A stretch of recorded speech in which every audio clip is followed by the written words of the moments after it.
Hello student. आज मैं आपको बीए तृतीय वर्ष के हिंदी का राष्ट्रीय काव्य, ध्यान दीजिएगा, बीए तृतीय वर्ष यानी पंचम सेमेस्टर का जो हिंदी का राष्ट्रीय काव्य है उसमें ही गुरु गोविंद सिंह द्वारा रचित, ध्यान दीजिएगा, इसके पहले मैं आपको चंद कृत पृथ्वीराज रासो की व्याख्या भाग लेकर आई थी। आज मैं जो आपके पाठ्यक्रम में है गुरु गोविंद सिंह उन्हीं का जो है पद लेकर आई हूँ, शब्द है ये। तो ये गुरु गोविंद सिंह द्वारा रचित है, ध्यान दीजिएगा। देहु शिवा वर मोही इहे, ये आपके पाठ्यक्रम में है और ये शब्द जो है गुरु गोविंद सिंह जी के द्वारा रचित है। दसम ग्रंथ के चंडी चरित्र से लिया गया है। आपको प्रसंग में यही लिखना होगा कि प्रस्तुत शब्द जो है गुरु गोविंद सिंह द्वारा रचित दसम ग्रंथ के चंडी चरित्र से लिया गया है। क्या है? देहु शिवा वर मोहि इहे, शुभ कर्मन ते कबहू न टरो, न डरो अरिसो जब जाई लसे, निश्चय कर अपनी जीत करो।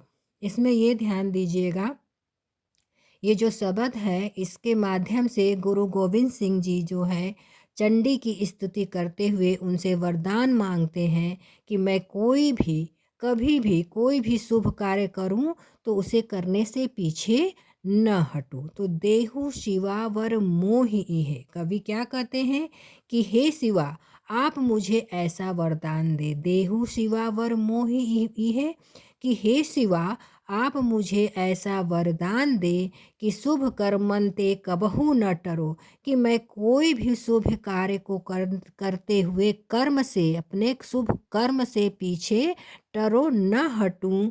अर्थात कहना चाहते हैं कि मैं उसे पूरा करूं।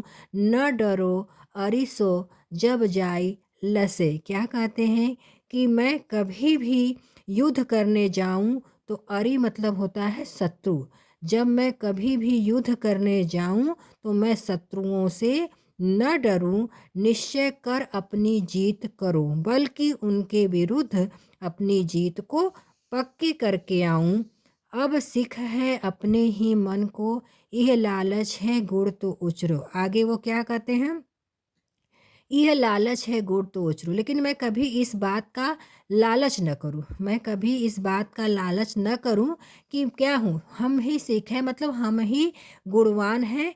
अपने अपने ही मन को, मैं अपने ही मन को तसल्ली दे सकूं। वो ये कहना चाहते हैं कि मैं ही सबसे गुणवान नहीं हूँ।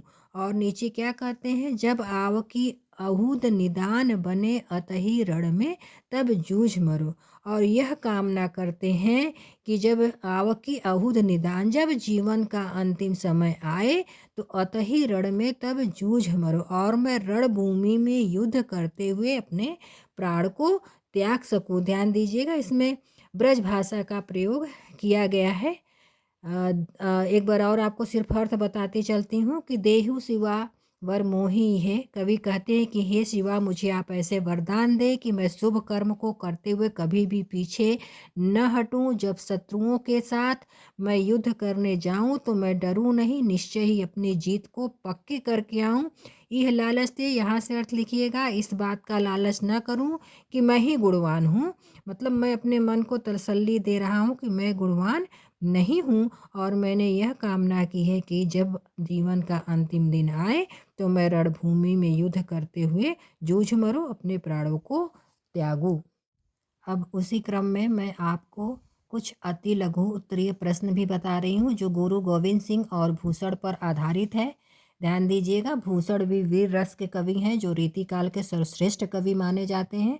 तो आज मैं कुछ अति लघु प्रश्न उत्तर बता रही हूँ। अगला वीडियो में भूषण की कविताओं या रचनाओं पर लेकर आऊँगी। तो प्रश्न अब पैटर्न बदल चुका है, इसलिए अति लघु लघु सभी तरह के प्रश्न पूछते हैं।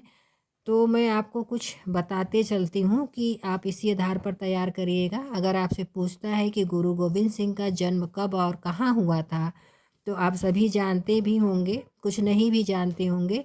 तो गुरु गोविंद सिंह का जन्म जो है 22 दिसंबर 1666 में पटना बिहार में हुआ था। उसी क्रम में प्रश्न है, गुरु गोविंद सिंह के पिता का नाम बताएं।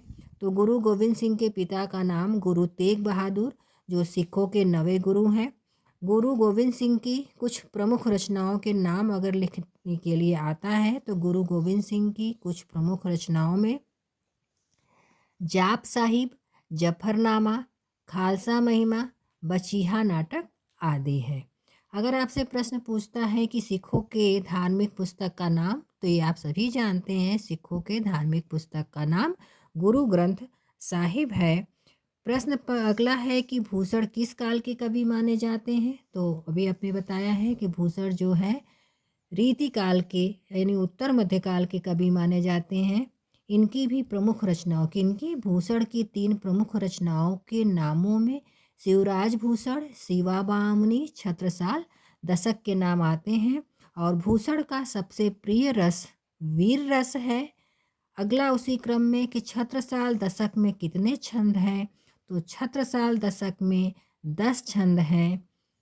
अगला प्रश्न है शिवराज भूषण में प्रयोग किए गए 5 छंदों के नाम बताएं, तो उन 5 छंदों में है कवित्त, दोहा, छप्पय, गीतिका, अमृत ध्वनि। शिवराज भूषण किस भाषा में लिखी गई रचना है, तो शिवराज भूषण जो है ब्रज भाषा में लिखी गई कविता है। आज के लिए इतना ही। मैं अगला वीडियो भूषण कवि पर लेकर आऊँगी। धन्यवाद।